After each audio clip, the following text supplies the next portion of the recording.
Ulasan Media.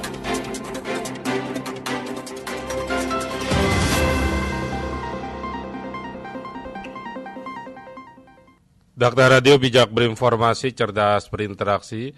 Rekan Dakta, sekitar 1 bulan lagi Presiden terpilih dan Wakil Presiden terpilih Prabowo Subianto dan Gibran Raka Buming Raka ini akan dilantik.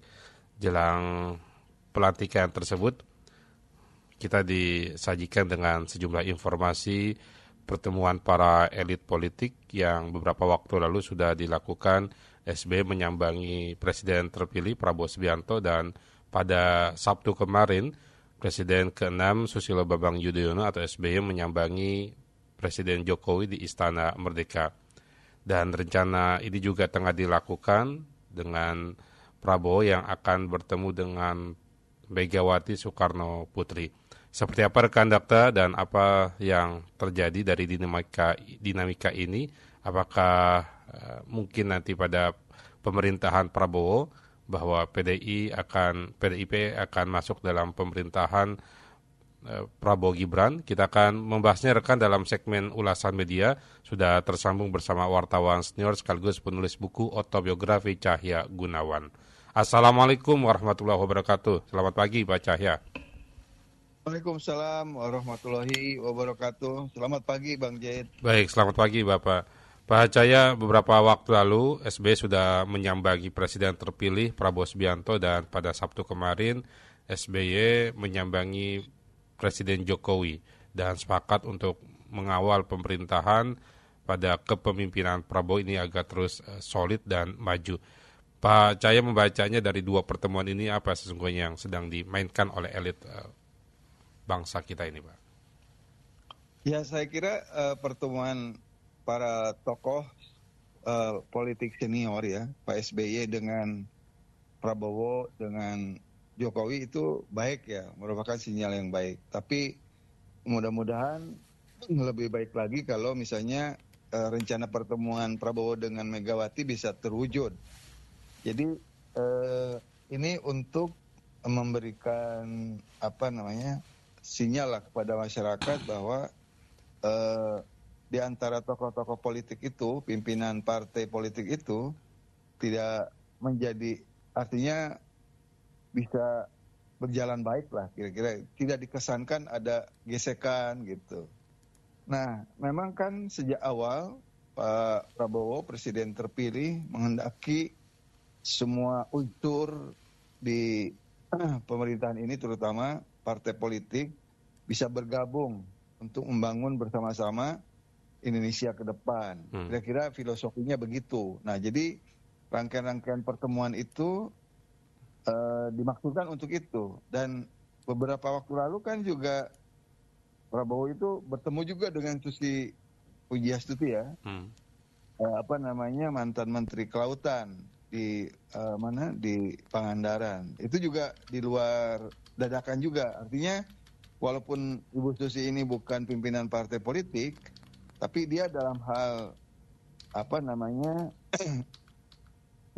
kelautan, perikanan, dan dia pernah jadi menteri kan pada saat Pak Jokowi kemarin di periode sebelumnya itu. Jadi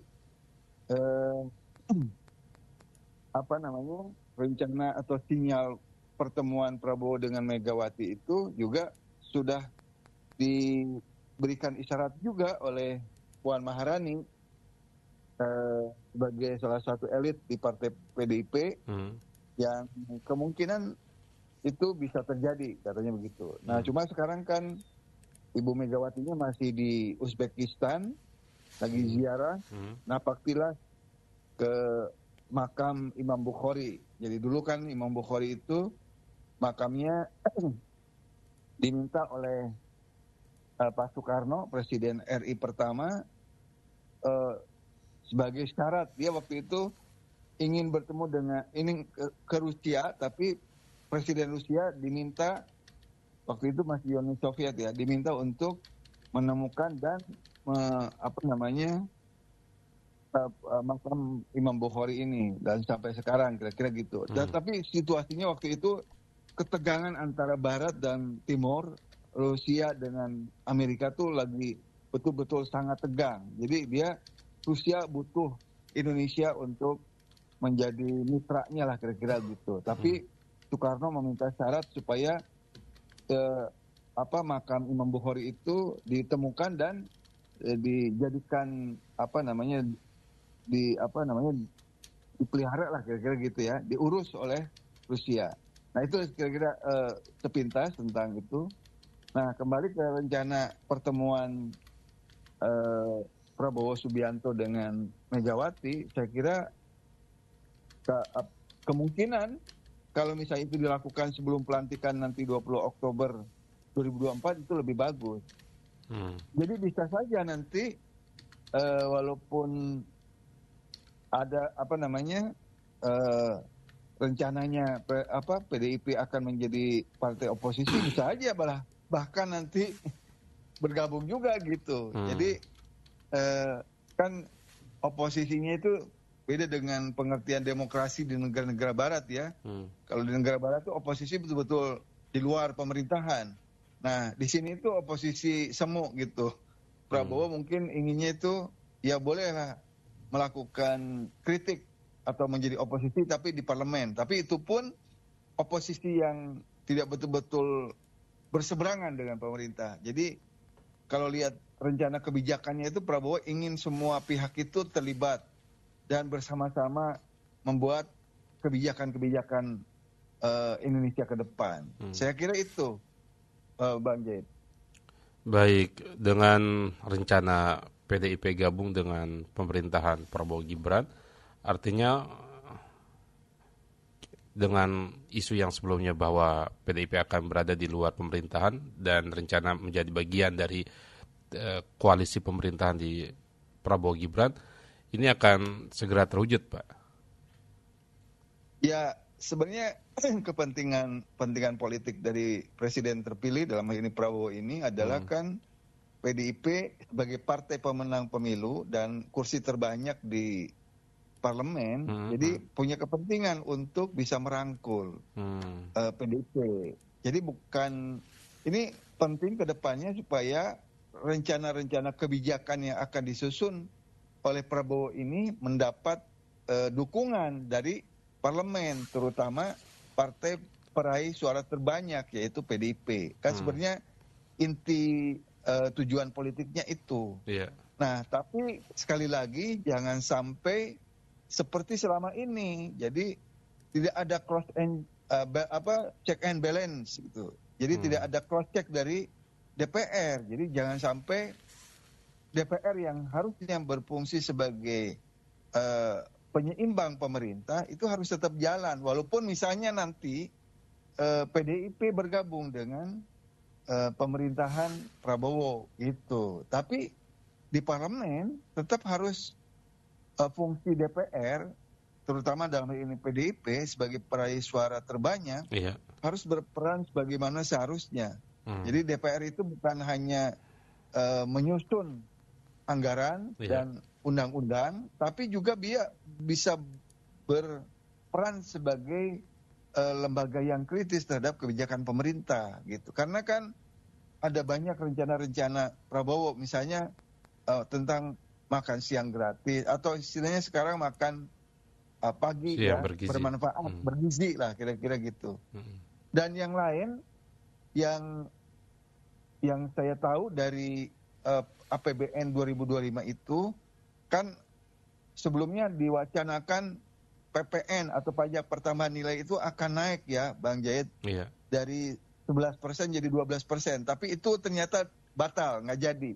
Jadi dari APBN yang disahkan oleh DPR sekarang ini untuk APBN 2025 itu tetap PPN-nya di angka 11%. Ini PPN itu penting karena menyangkut langsung hajat hidup masyarakat, karena setiap transaksi apapun, transaksi barang, jasa dan yang lain itu kan dikenakan PPN. Nah kalau misalnya PPN-nya naik itu tentu sangat memberatkan dan itu berpengaruh besar terhadap kemampuan dan daya beli masyarakat. Jadi sekali lagi, jadi di luar persoalan rencana-rencana pertemuan para tokoh ini, sebaiknya mereka juga betul-betul memikirkan bagaimana masyarakat ini bisa sejahtera. Kira-kira filosofinya begitu ya, tidak memberatkan.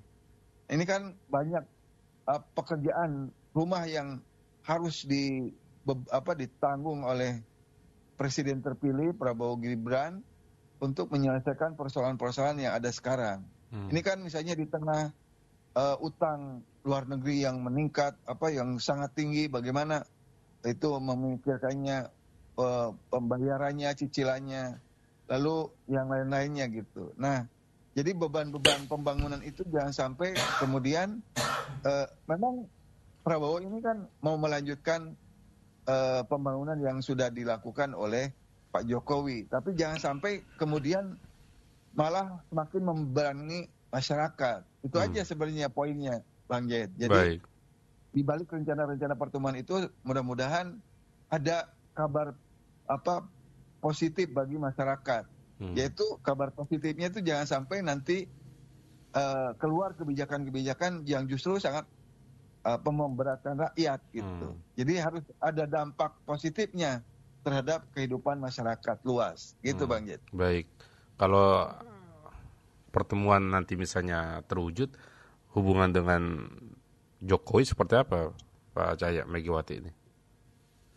Nah, menurut saya ini kan yang disebut bebek lumpuh itu atau lemdak itu ya dengan sendirinya Bang Jayed. Jadi seorang presiden, pemimpin yang sudah tidak lagi menjabat, semua kekuasaan dan kewenangannya akan hilang.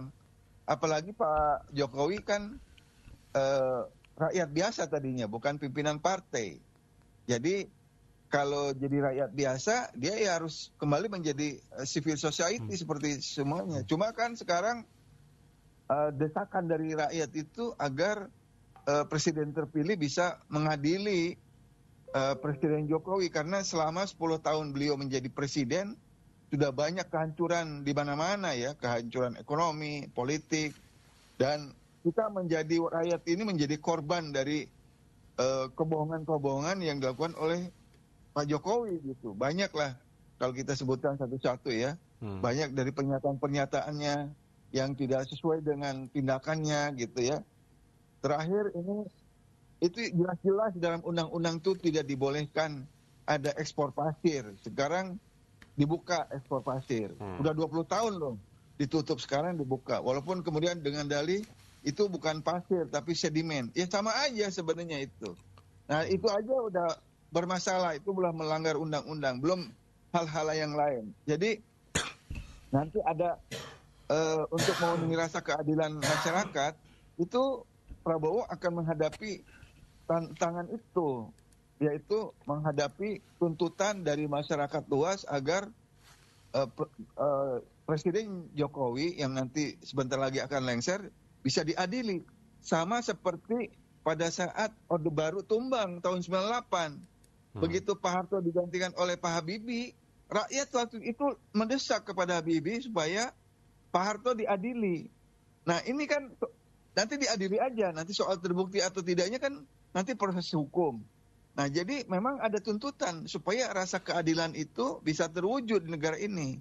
Jadi waktu itu kan akhirnya Pak Harto juga diadili gitu. Yang kita tahu hasil dari sidang itu kan tidak terbukti dia punya harta kekayaan di luar negeri segala macam itu. Waktu itu kan tuduhannya KKN ya. Nah sekarang ini KKN-nya lebih berat lagi Bang Jayed. Bang Jayed. Jadi ini yang rasa kebatinan rakyat itu sekarang seperti itu. Ini KKN-nya praktek kolusi dan nepotismenya itu lebih dahsyat dibandingkan waktu era Pak Harto di zaman Orde Baru gitu. Nah ini sebenarnya yang dituntut rakyat sekarang ini gitu. Itu Bang Jayed. Baik Pak Cahaya, terima kasih catatannya pagi hari ini Pak. Sama-sama Bang Jayed. Terima kasih. Assalamualaikum warahmatullahi wabarakatuh. Waalaikumsalam warahmatullahi wabarakatuh. Ulasan Media. Ulasan Media bersama wartawan senior sekaligus penulis buku autobiografi Cahaya Gunawan.